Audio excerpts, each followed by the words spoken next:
श्री शिवाय नमस्तुभ्यम हर हर महादेव। 22 नवंबर 2025 मार्गशीर्ष शुक्ल पक्ष की द्वितीय तिथि है, शनिवार का दिन है और इसके साथ ही साथ चंद्र दर्शन, अन्नपूर्णा व्रत और अंतर्राष्ट्रीय गीता महोत्सव का शुभ सहयोग बन रहा है। गुरुजी पंडित प्रदीप मिश्रा जी के बताए शनिवार के दिन किए जाने वाले विशेष उपायों की जानकारी हम आपको इस वीडियो के माध्यम से देने वाले हैं। आपको इनमें से कोई एक या फिर अपनी आवश्यकता के अनुसार एक से अधिक उपाय इस शनिवार के दिन करके अधिक से अधिक लाभ प्राप्त करना है।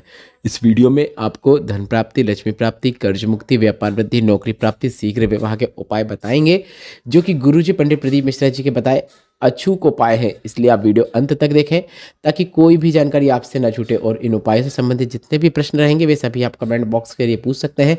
हम आपके सभी प्रश्नों के उत्तर जरूर देंगे। शनिवार के विशेष उपाय हैं जो कि गुरुजी पंडित प्रदीप मिश्रा जी के बताए हैं, जो कि इस प्रकार हैं। गुरुजी पंडित प्रदीप मिश्रा जी ने अपने पिछले वर्षों की शिव पुराण कथा में काशी विश्वनाथ का नाम लेकर एक सरल और आसान उपाय बताया था। अगर आपको लग रहा है कि किसी को मतलब आपके घर का कोई सदस्य है, उसको ढैया चल रही है या फिर शनि की 7.5 लग गई है या फिर वह बार बार बीमार हो जाता है, बार बार उसका एक्सीडेंट हो जाता है या फिर एक्सीडेंट की संभावनाएं बन रही हैं या फिर प्रॉपर्टी का काम कर रहे हैं, तरक्की नहीं हो रही है, व्यापार आगे नहीं बढ़ रहा है, तो आपको एक काजल की डिब्बी लेना है। शनिवार के दिन काशी विश्वनाथ का नाम लेकर 21 बार उस व्यक्ति के ऊपर से उतार लेना है। उतारने से तात्पर्य यह है कि आप उसके पाँव से शुरू करें, सर तक ले जाएं और फिर वापस पाँव तक लाएं। ऐसा सीधा ऊपर से नीचे उतारेंगे तो ये एक बार कहलाएगा। ऐसा आपको 21 बार करना है और 21 बार कराने के बाद मतलब आपका घर का कोई सदस्य या फिर आपका कोई भी जो भी आपके क्लोज हो वह आपके लिए यह उपाय कर सकता है। आपको सीधे खड़े रहना पड़ेगा या फिर बैठ भी सकते हैं, बैठे बैठे भी उतारी जा सकती है। उकड़ू बैठ जाएं और इस प्रकार से बैठने के बाद आप अपने ऊपर से काजल की डिब्बी उतरवा लें। कई लोग गोल घुमा के उतारते हैं तो गोल घुमा के भी उतारा जा सकता है। इसके बाद जब 21 बार उतार देंगे तो आपको याद रखना है कि काशी विश्वनाथ का नाम भी आप 21 बार लेंगे तो काफ़ी अच्छी बात है। और उस काजल की डिब्बी को आपको ज़मीन में कहीं पे भी, ऐसे कोई ज़रूरी नहीं कि किसी विशेष स्थान पर, कहीं पर भी उस काजल की डिब्बी को गड़ा देना है। बस इतना ही करना है। शनि की कुदृष्टि समाप्त हो जाती है, 7.5 ढैया समाप्त हो जाती है। यह उपाय सिर्फ एक बार भी करेंगे तो लाभ जरूर देखने को मिलेगा। बढ़ते हैं दूसरे विशेष उपाय की ओर। पीपल के वृक्ष में आपको इस दिन सरसों के तेल का दीपक लगाना है। दीपक लगाने का समय विशेष है और दीपक की बात ही विशेष है, इसलिए ध्यान से सुनिएगा। अगर घर में पैसों की तंगी बनी हुई है, पैसा घर पे आ ही नहीं रहा है, तो आप यह उपाय शनिवार के दिन जरूर करें। आप यह उपाय शनिवार के दिन सुबह से लेकर शाम तक कभी भी कर सकते हैं, पर अगर आप यह उपाय शाम के समय प्रदोष काल में करेंगे तो काफ़ी अच्छी बात है। जिन्हें पता नहीं उन्हें बता दें, सूर्यास्त के 45 मिनट पहले से लेकर 45 मिनट बाद तक का समय प्रदोष काल कहलाता है और समय के अनुसार देखा जाए तो लगभग 5:15 से लगभग 7 बजे तक का समय आपके पास रहेगा जब आप यह उपाय कर सकते हैं। तो आपको इस उपाय को करने के लिए एक गोल बाती का दीपक पीपल के वृक्ष के नीचे सरसों का तेल का प्रज्वलित करना है। आप चाहो तो घी का भी कर सकते हैं, पर सरसों का तेल का करेंगे तो काफ़ी अच्छी बात है। शनि आपको कभी भी परेशान नहीं कर सकते हैं और इस उपाय को करने से माता लक्ष्मी, भगवान विष्णु की भी आपको विशेष कृपा प्राप्त होती है, भोलेनाथ की कृपा प्राप्त होती है और घर में धन संबंधी जितनी भी परेशानियां चल रही हैं वे सभी परेशानियां दूर हो जाती हैं। बढ़ते हैं अगले विशेष उपाय की ओर। अगर भोलेनाथ आपकी कोई भी कामना नहीं सुन रहे हैं, आपने बहुत प्रयत्न कर लिया, बहुत पूजन पाठ कर लिया, कुछ भी सही नहीं हो रहा है, तो एक बेलपत्र को माता अशोक सुंदर के स्थान पर अर्पित करना है और दूसरी बेलपत्र को शिवलिंग के ऊपर अर्पित करना है। दोनों बेलपत्र की डंडी जलाधारी की ओर होना चाहिए। काफ़ी सरल और आसान उपाय है। आपको यह उपाय सुबह से लेकर शाम तक कभी भी कर सकते हैं। पहली बेलपत्र जो रहेगी माता अशोक सुंदर के स्थान पर रहेगी, दूसरी बेलपत्र शिवलिंग के ऊपर रहेगी। दोनों बेलपत्र इस प्रकार से अर्पित करें कि बेलपत्र की डंडी जलाधारी की ओर हो। इसके बाद शिवलिंग पर आपको जल अर्पित करना है। जल अर्पित करते समय थोड़ा सा जल की धार आपको बेलपत्र जो माता अशोक सुंदरी के स्थान पे है वहाँ पर भी जरूर ले जाना है।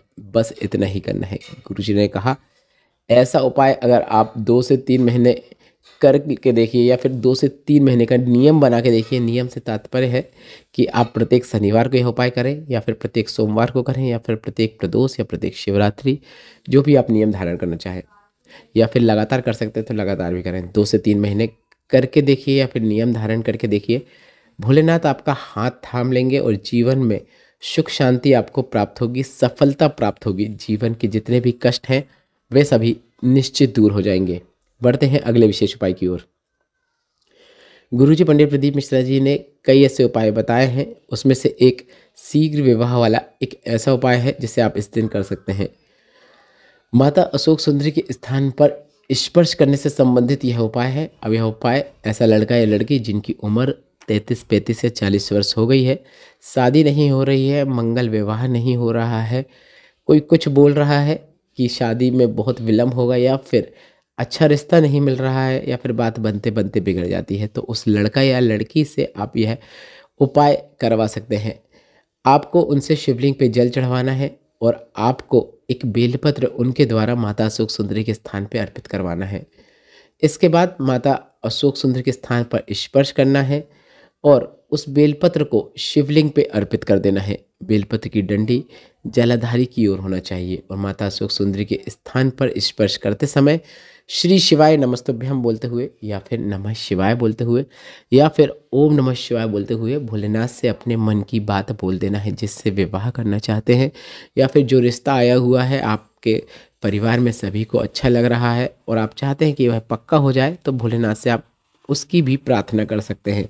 बस इतना ही करना है। 3 से 4 महीने में संबंध पक्का हो जाता है, अच्छे रिश्ते की प्राप्ति होती है और मंगल विवाह होता है। इसके साथ ही आपको कुछ बातों का ध्यान रखना है कि बेलपत्र आपको अर्पित करना है, पर कई बार देखने को मिलता है कि बेलपत्र नहीं मिल पाती है, तो आप शिवलिंग पे चढ़ी हुई बेलपत्र का भी उपयोग कर सकते हैं। उस बेलपत्र का उपयोग करते हुए जो भी उपाय जो गुरुजी पंडित प्रदीप मिश्रा जी बताते हैं उन उपायों को कर सकते हैं और वापस उस बेलपत्र को शिवलिंग पे अर्पित कर सकते हैं। इस उपाय के अंतर्गत भी आपको जो बेलपत्र सबसे पहले शिवलिंग में माता अशोक सुंदरी के स्थान पर अर्पित करना है, उसके बाद अपने हाथ की हथेली उस बेलपत्र के ऊपर रखते हुए अपनी प्रार्थना करना है।